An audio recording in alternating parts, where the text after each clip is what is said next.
Today we have presented what I would call probably the biggest compromise of the negotiations. We have withdrawn 100% of our requests for tax relief. The tax cuts that we had offered, that our members had suggested, which started off at over $500 million, in conference committee report was over $200 million. We have now withdrawn that request. We call again on the governor to meet us on our compromise. We have withdrawn our request for tax cuts. We would ask him to withdraw his request for tax increases. This is something that we not only ran on, that our members feel significant about. This is a major compromise building on our offer. We have now addressed the governor's concerns, and one of the other things I think is very significant for our state and our fiscal management of our state, we've put $100 million in the cash flow account. From a solvency point, from a bond rating standpoint, we believe that that was very important as well. We've included that in our offer. We've raised the governor's request when it comes to higher education by $30 million. The public safety number, we have again reiterated a $30 million increase in that budget target. And then we've also included $9 million worth of bonding relief. I'm sorry, the higher ed number is $50 million. $50 million in higher education. We'll get everyone these numbers. And we'll give you the copies of the spreadsheets.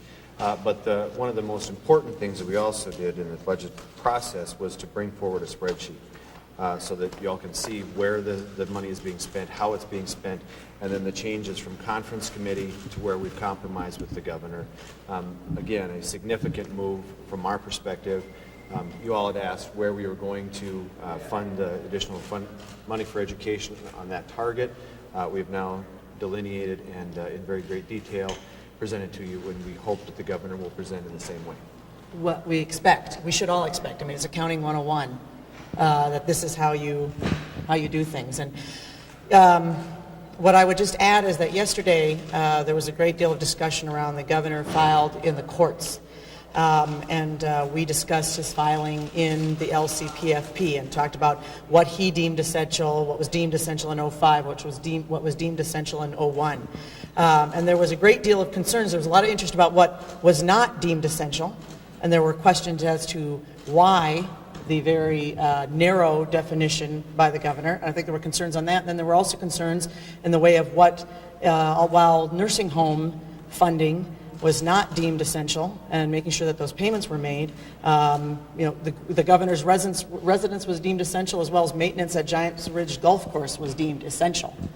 And the point yesterday was as well that the budget we passed back in the middle of May 16th, 17th, 18th, and sent to the governor, and now this budget offer is a significant improvement. It is a balanced budget. It does not raise taxes. This new offer has $202 million in new spending, and as you know, we've broken out for you exactly where that would go, and in an attempt to prioritize, but also in this offer, address the governor's concerns. He's talked a great deal about higher ed.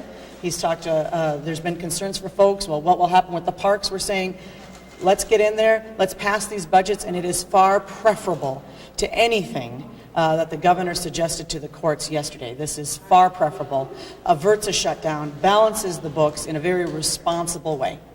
And that was the point of this offer today. Questions? How is this so much different? What's the big, you're showing a spreadsheet, you're making you actually have a visual aid. Well, to Senator Koch's point, it's accounting 101. It shows where the money, where we are spending the money, where we've increased the revenue. But then from the governor's standpoint, we will ask him then where he will spend that additional money that he would like. Or in some cases, where he would reduce budgets in some areas. That's something, again, in order for us to meet some of these targets, when it was coming to education, when it came to the public safety number, we looked at the veto letters and had some indications there as to where those thresholds of pain or where we needed to ease from a governor's standpoint. And again, this is in the spirit of compromise. We were quite confident with our budgets. We obviously passed our budgets, presented them to him, That's where we felt comfortable as a budgetary standpoint. The governor did not, so we vetoed the bills. What we are doing with the spreadsheet is showing where we've compromised from our perspective, again, by withdrawing our request for tax relief. That is that is probably the biggest move from our standpoint in these budget negotiations. Yeah, I think there, if you want just to encapsulate it, there are three big differences here. One is the spreadsheet, and that's important. That's important for everyone in Minnesota to understand exactly where both sides are coming from. This defines what an offer really needs to look like. Second of all, it's an additional $200 million in spending that our members were not interested in doing. In fact, our members in their original budget were already spending more. As you remember, we wanted to reduce the size of state government. The governor wants to increase the size of state government. What we were doing was spending right down the middle and spending what was in the checkbook. Additionally, as the speaker indicated, for our members, a core fundamental belief is you lower taxes, you create a better and a more competitive environment, you let taxpayers keep their own money, and they will do better things with it, and they will improve this economy far better than anything that we could do here at the state capitol. And we are now saying, all right, Governor, you don't get tax increases, we're not going to get our tax relief that we feel is so fundamentally important. Now, will we come back next year fighting for tax relief? Absolutely, because it's incredibly important to us. But in the spirit of compromise, we are withdrawing that. How many tax relief provisions are there that you're eliminating? Can you just recap what they are? We don't have that, but we can. Yeah, the original bills in both the House and Senate included, at least in the House version, included income tax relief for the first and second tiers, included property tax relief for homeowners, included property tax relief for small business owners. The Senate provisions, when it came out of conference committee, included business tax relief, something property. from a standpoint of competitiveness. We actually agree with the governor on this. He said that he would like to work towards that. We do like to see that in the future. As Senator Koch said, we'll be back to ask for that next year because it's a competitiveness. At 9.8%, we are too far above and beyond where everybody else around the country and around the world is. And then it also included, Senator Koch mentioned, business property tax relief for small business owners. So you moved about $200 million, and you're asking the governor to move $1.8 billion? Am I getting We're that? asking the governor to make us an offer, Rachel. That's what needs to happen. This shutdown can be averted. We believe it is completely unnecessary. I think there were some suggestions yesterday that the governor would like a maximum pain sort of shutdown. We're not interested in that. We want to keep Minnesota employees working. We want to make sure that the nursing homes are getting paid. We want to make sure the parks stay open for Minnesotans.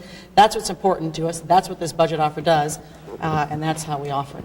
Why does the offer expire on Monday? Because I think it's important to put, we need to have deadlines, Mary. We are in a 2-week to shut down mode, and it is extremely important to have answers. We need answers. In fact, I would have moved the date up, but I understand that the governor is going to be tomorrow at an important function, and so we're going to give the weekend, but the sooner the better. So what is the total amount of spending in your new offer? It's about 202, a little over $200 million. But I mean the total, is it still 34.1 billion? The total? Here's the way that we're pointing it out. This is money that we did not want to take into the state. Over $200 million that we said we'll keep in the pockets of Minnesotans. We are now saying we will bring it in and we are going to spend it in the areas of K-12, matching the governor dollar for dollar with his original proposal, $30 million on public safety, $50 million in higher education, $13 million in environment, $20 million in the area of tax aids and credits, as well as beefing up the bottom line, which I believe is incredibly important. So that's where. So the spend is an additional $202 million. Above 34.1 billion. It's an additional 30. I don't know. It depends on how you work in the revenue, but it is an additional $200 million in spending, and we put it in the areas where the governor expressed his pressure points. The governor said you were 1.8 billion away. You're talking about spending 200 million. Where's the 1.6? Well, the next would be that the governor needs to come to us, and I would suggest that right now the governor has not offered us a proposal that looks like this since March. He's not offered us a proposal that looks like this since March. So Governor, come to us with a proposal. And if your proposal looks like March, if your proposal looks, as he claims, as a 1.8, but it's extremely important to see both sides of the ledger. And not just taxes, but all revenue, transfers, fees, surcharges. All of that needs to be in for anyone to make a reasonable decision on to accept or reject an offer. So do you wait till Monday now for the next step? Sooner if the governor gets back to us, but the deadline we've set is Monday. Do you have a time set for a Monday meeting, anything like that? We have not at this point. The governor said he would get back to us. Or are you going to do anything else on this until then, or you just have to wait for? Are we going to bargain against ourselves? No. We're going to be respectful. The governor said he would get back to us. Again, we'll let the governor speak for himself on whether he accepts or rejects our offer. That's the agreement we've had going forward, that we'll say what we said and he can say what he said in the room. But you didn't have any agreement on No. anything? No, that's first. How far apart do you remain on HHS? Did you put any money on the bottom line on HHS? In this budget, we did not. And with LPA, did you put any money on that? That's the additional $20 million in tax aids and credits. So again, these would be budget targets, Rachel, and then ideally, those we'd like to get commissioners, the chairs in, and where they would sort of the push and the pull in those areas. So we don't direct where the public safety goes. That would be allowed to the commissioners and the chairs, obviously with input from the governor and ourselves. Your transportation chairman today said they're starting a tour next week around the state. They want a special session just for their new transportation bill. Do you support that?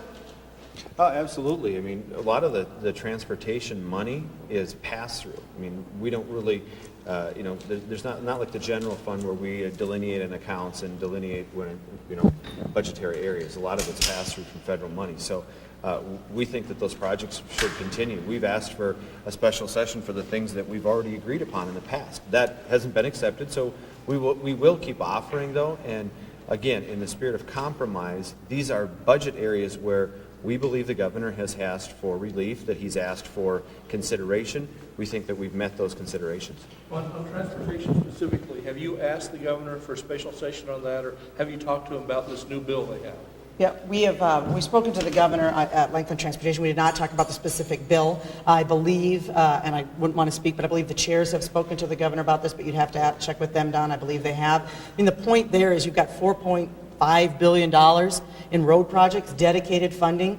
We're talking about less than 1% is general fund money. And why on earth would you, again, it goes back to this, why do we need maximum pain on anything here? In 2005, there were several bills passed. And so I think you have to ask, why would you want to do that? If you can get $4.5 billion in road construction going, as well as I think there was some concern about Gopher State One Call and the spending there, and that's something that I understand extremely well. That's all construction in the state of Minnesota, and not just that, but pipeline safety, gas lines, electric lines. We need those protected. We were talking yesterday about life and safety. That's what the governor said was his intentions with his essential services. When you're talking about gas and electric line protection, I think that falls into life and safety. When you're talking about funding for nursing homes, that falls into life and safety, in my opinion. So I would again ask why. Giants Ridge maintenance does not fall into life and safety. It's a very nice golf course, but it doesn't rise to the level. Would you promise the governor on this, if he called a special session, that you do nothing else, if you don't have any other agreements? That's a conversation between us and the governor. That's right. And ultimately, the governor gets to decide on that. Do you anticipate a back and forth, some more offers and counter offers here, or do you view this as the best you're going to be able to do? I think the importance of this, Tim, is threefold. One, significant compromise for us on the tax relief. Second, additional spending, which the governor has asked for. Not you agree to things you like, and you agree to some things you don't like, and these are things that we don't like giving up our tax relief. So it's the compromise, but it also is defining for folks what is an offer, and then we expect that. I would love it if the governor, if I could tell you right now, the governor's just going to accept this offer and take it. That's great. And in certain areas, if he's willing, we'll go back into session right now. We'll go back in on Monday. But I would expect a counteroffer, but that'd be a question for the governor. Mr. Speaker, the Senate today passed a resolution to allow possible litigation in the shutdown lawsuit, very open-ended. Does the House have any plans to do anything like that? That's I think an issue with Representative Dean. He and Senator Michelle are going to meet. I think it's probably going to be almost identical to what the Senate has included. Oh, I didn't know. Well, again, to Thanks for the reiterate, question, Rachel. that's a Matt and Jeff talk. That's what happens.